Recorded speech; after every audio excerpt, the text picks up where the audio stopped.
বাবা অনেকদিন খাই না, আজকে হঠাৎ মনে হলো কাঁচের বোতলে একটু খাই দেখি। অনেকদিন পর। আমার তো অর্ধেকের বেশি শেষ হয়ে গেছে, অর্ধেকের বেশি শেষ হয়ে গেছে। চলে এসেছিলাম এই দাদার দোকানের স্টেশনে। আমরা এখান থেকেই নিই মিষ্টি। এই যে দেখা দাও দোকান মানে এই যে সঞ্জয়দার দোকানে স্পেশাল মিষ্টি। তো এখান থেকে স্পেশাল মিষ্টি, মানে দাদার দোকানের মিষ্টি খাওয়ার পরে আমি আর চাঁদপাড়া বাজারের মিষ্টি ছেড়ে দিয়েছি, এখান থেকেই খাই স্টেশনে, এখান থেকেই মিষ্টি নিয়ে যাই। আর এই যে দেখো লাইন, এই যে স্টেশন, ট্রেন ঢুকছে, দেখা যাবে।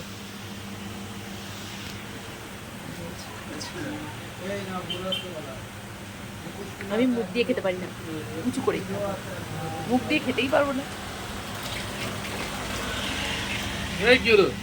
क्या खाएगा? मिष्टी खाएगा?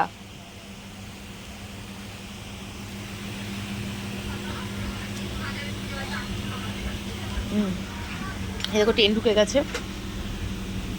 এখন বাজে হচ্ছে রাত্রি 10:30, 10:34। এই যে স্টেশনে দেখো আমরা 3 নম্বর প্ল্যাটফর্মে, একদম এই পাশে 3 নম্বরের রাস্তায় ধারে আমরা রয়েছি। যে মিষ্টি নিলাম, ওই যে সঞ্জয়দা, দারুণ মিষ্টি সত্যি।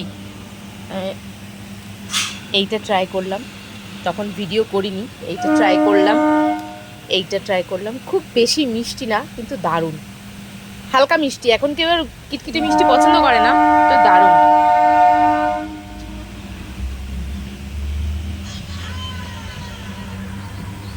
লাস্ট কিন্তু ঘটনা হচ্ছে আমার ফেভারিট মিষ্টি খাবো না, সেটা একটু কেমন লাগছে।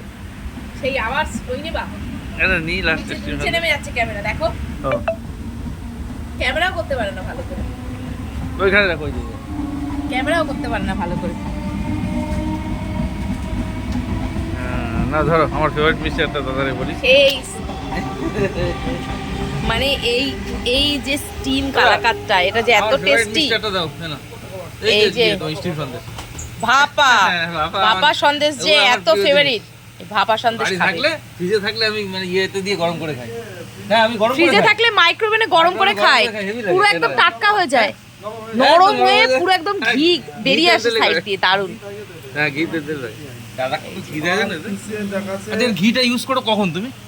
যখন আমাদের ওই মালটা ঘাটা হয় না, হ্যাঁ তখন ওর ভিতর ঘি মাখার সময় দাদা বলে তো।